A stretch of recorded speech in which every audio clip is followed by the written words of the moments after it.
বৰপেটাৰ বাঘমৰাস্তৰ সমবায় সমিতিৰ সভাত উত্তপ্ত পৰিস্থিতি।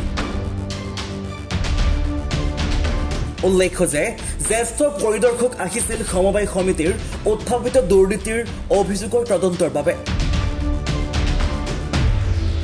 পিছে পৰিদৰ্শকৰ সন্মুখতে সংঘটিত হয় এক অপ্ৰীতিকৰ পৰিস্থিতি। ৰাইজৰ দবৰা দবৰিত লণ্ডভণ্ড হয় সভাত মানুহ বহিবলৈ অনা প্লাষ্টিকৰ চকী বেঞ্চসমূহ। সোমবাৰে অনুষ্ঠিত সমিতিৰ এখন সভাত সংঘটিত হল এই লংকাকাণ্ড। সমবায় সমিতিৰ সভাপতি ফজল হক চৌধুৰী পক্ষ আৰু উপ সভাপতি নফেল উদ্দিন আহমেদ পক্ষৰ মাজত এই মাৰপিটৰ কাণ্ড সংঘটিত হোৱা বুলি অভিযোগ উত্থাপন হৈছে। জানিব পৰা মতে সভাপতিৰ অনাস্থা প্ৰস্তাৱ সন্দৰ্ভত আলোচনা কৰাৰ পিছতেই এই উত্তপ্ত পৰিস্থিতিৰ উদ্ৰেক ঘটে। পাছলৈ আহত উপ সভাপতি নভেল উদ্দিন আৰু একাধিক সদস্য আলোপতি ক্ষুদ্ৰ প্ৰাথমিক স্বাস্থ্য কেন্দ্ৰত চিকিৎসা গ্ৰহণৰ লগতে আইনী পন্থা ল'ব লাগে বুলিও উল্লেখ কৰে। মানে এই 21-22 আমাৰ এজিএম হৈছে, এজিএমত 22 লাখ টকা, এই 22,81,333 টকা কোনো ধৰণৰ হিচাপ নিকাচ আজিকালি পোৱা নাই, কোনো ধৰণৰ কেছতো উঠা নাই। সেইটো লৈ আৰু এই নৱেম্বৰ মাহৰ 15 তাৰিখত আৰু ডিচেম্বৰ 16 তাৰিখত সিহঁতে আমাৰ বিউডিৰ প্ৰস্তাৱ নোহোৱাকৈ 23 লাখ টকা উঠাইছে। সেইখিনি হিচাপ লৈ আমি ছেক্ৰেটাৰী প্ৰেচিডেণ্টৰ ওচৰত মিটিং খুজিছিলোঁ, কিন্তু সিহঁতে মানে মিটিং নিদি আমাক আৰু উল্টাহে ধুমকিহে দিছে। পিছত আমি বিভাগীয়ভাৱে এপ্লিকেশ্যন কৰিছোঁ, কৰি আমি এই যোৱা 28 তাৰিখত আমি 2024 1 তাৰিখত আমি হেৰি কৰিছোঁ, এই চেয়াৰমেনৰ নামত এইটো অনাস্থা প্ৰস্তাৱ আনিছিলোঁ আৰু সেই প্ৰস্তাৱখনো আমি বিভাগত জমা দিছোঁ আৰু সেইটোৰ ওপৰত আজি ইনকুৱাৰী দিছিল। সেই ইনকুৱাৰী দিয়াতে ইনকুৱাৰী অফিচাৰ আজি আহিছিল, আমাৰ ভাইচ চেয়াৰমেনক এই অৰ্ডাৰ কপি দিছিল যে আপুনি বিউডিৰ মানুহখিনি লৈ থাকিব। সি আছিল থাকাত এইখন মিটিঙত বিয়া কৰি মাৰিছে।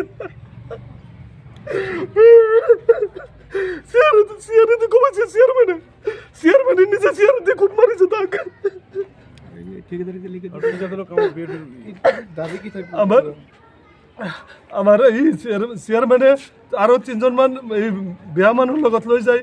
এই 18 মানক ঠিক এই আমাৰ সৌ এখন ৰাতি আন্ধাৰ ৰাতি লিখি দিছিল। আমাৰ বৰ্ড অফ ডাইৰেক্টৰ আমি নাজানো, সেইটো লৈ আমি কমপ্লেইন দিছিলোঁ। দিয়াতে সেই কমপ্লেইন দিয়াতে এই ঠিকাদাৰ কেঞ্চেল কৰাতে এই বাহিৰা মানুহ 2-3জনে মানে আমাক আজি মানে সেই ৰিচুলৈ মিটিঙত যে বেয়া হৈ আঘাত কৰি সৌ এখন 100% দুৰ্নীতি চলাই আছে, যাৰ কাৰণে আমি বিউডি সকলে গোটেইখিনি এক হৈ আমি মানে মিটিং খুজিছোঁ। মিটিং নিদিয়াতে আমি ভাইচ চেয়াৰমেনৰ জৰিয়তে আমি মিটিং কৰি এইটো হিচাপ প্ৰচিডিং লেখি আমি অফিচত জমা কৰিছোঁ।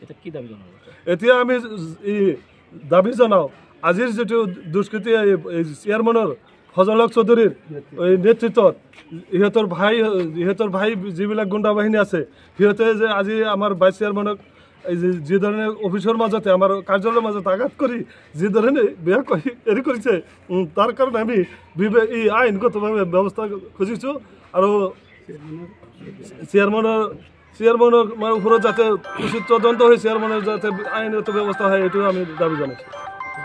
ইপিনে সভাস্থলীতে সংঘটিত হোৱা এনে অপ্ৰীতিকৰ কাণ্ডক লৈ চাঞ্চল্য বিয়পিছে এতিয়া বাঘপুৰৰ উত্তৰাঞ্চলত। এটা পৰিস্থিতি বুলি একো নহয়। আমি যোৱা এই 28/9/2023 তাৰিখত আমি বাৰ্ষিক সাধাৰণ সভাখন আমি সুকলমে পালন কৰিছোঁ।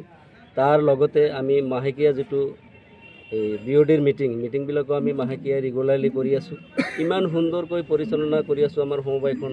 তথাপি আমাৰ বিউডিৰ কিছুমান সদস্যই সিহঁতে মাহিলী কিবা এটা লাগে বুলি মই নিদিয়াৰ কাৰণে মোৰ ওপৰত হস্তগস্ত হৈ সিহঁতে অনাস্থা প্ৰস্তাৱ আনিছে।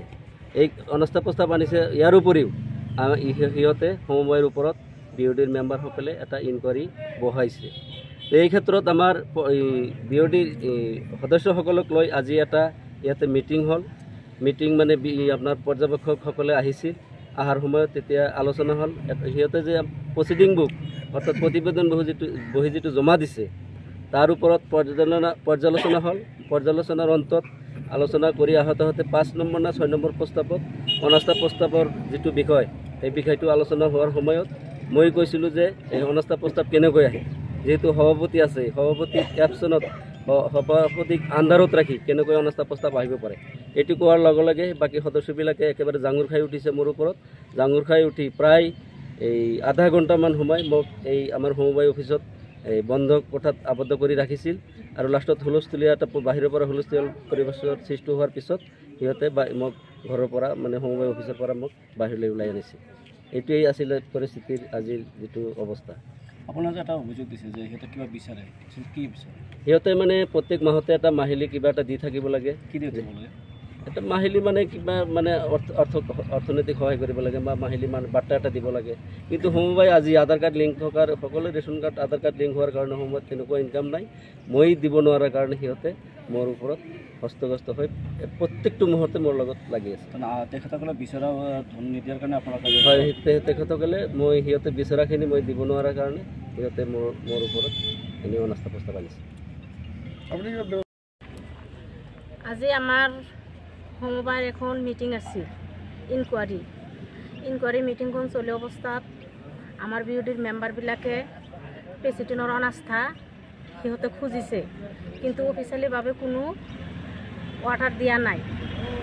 তাৰপিছত অফিচাৰে ক'লে যে আমিতো অফিচিয়েলিভাৱে কোনো অৰ্ডাৰ পোৱা নাই, আপোনালোকে যিটো অনাস্থা খুজিছে প্ৰেচিডেণ্টত সেইটো আপোনালোকে অফিচত যাই আলোচনা কৰি সেইটো এখন মিটিং দিব, তাৰপিছত অনাস্থা হ'ব। তেতিয়া আমি ভাইচ প্ৰেচিডেণ্টক ক'লোঁ যে আপুনি কেনেকৈ মিটিং নিদিয়াকৈ এনে এটা তাৰমানে প্ৰেচিডেণ্টৰ অনাস্থাটো খুজিলে, এইটো কাক কৈ আপুনি খুজিছে? তেতিয়া সিহঁতে হুলস্থুল লগাই দিছে, মানে ক'লে যে আমি নিজেই অনাস্থা লিখি দিছোঁ, প্ৰেচিডেণ্টৰ অনাস্থা লাগে। সেইটো আমি কওঁতে সিহঁতে হাঙৰ খাই উঠি হুলস্থুল লগাই দিলে, দি মানে মাৰপিট আৰম্ভ কৰিলে। আমাৰ প্ৰেচিডেণ্টকো সিহঁতে কিবা কিবি কৰিছে, আমাক গোটেইবিলাকে জোট মাৰি তাৰমানে একেলগে আবদ্ধ কৰি ৰাখিছে। চেয়াৰ আৰু বেঞ্চবিলাকে ভাঙিছে, সিহঁতে মানে ভাঙিছে, এটা কৰি ওলোটাই দিছে আৰু সিহঁতে সেই চেয়াৰবিলাক দি আমাক ক'ব খুজিছে। এই যে আজি তদন্তত আহিছিল, কিহৰ ভিত্তিত কিহৰ তদন্তটো আছিল? তদন্তটো আছিল তাৰমানে এই যে মিড ডে মিলৰ চাউলখিনি তাৰমানে ছেক্ৰেটাৰী প্ৰেচিডেণ্টে বোলে কিবা কম কৰি দিছে শিক্ষকসকলক, সিহঁতে বোলে নিউজ কৰিছে, সেইকাৰণে ইনকুৱাৰীত সিহঁতে আহিছে। এইটোৱে আমাৰ মেইন কথা। চাউল কমকৈ দিয়ে না? সেইটো তাৰমানে সিহঁতৰ কেছ মমত ঠিকেই আছে চাউলখিনি, কিন্তু বাস্তৱতো ঠিকেই দিছে, কিন্তু সিহঁতে কৈ আছে যে ঠিক দিয়া নাই। নগৰপেৰাৰ পৰা বাহাৰুল ইছলামৰ ৰিপৰ্ট, এনি ভাৰত 24।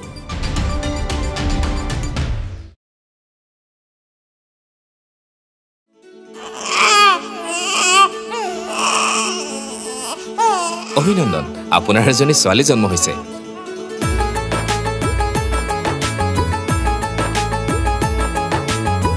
লাহি পাহি এজনী পৰি আহিলে ঘৰখন উজলি, বেটি বচাও বেটি পঢ়াও, বেটি বচাও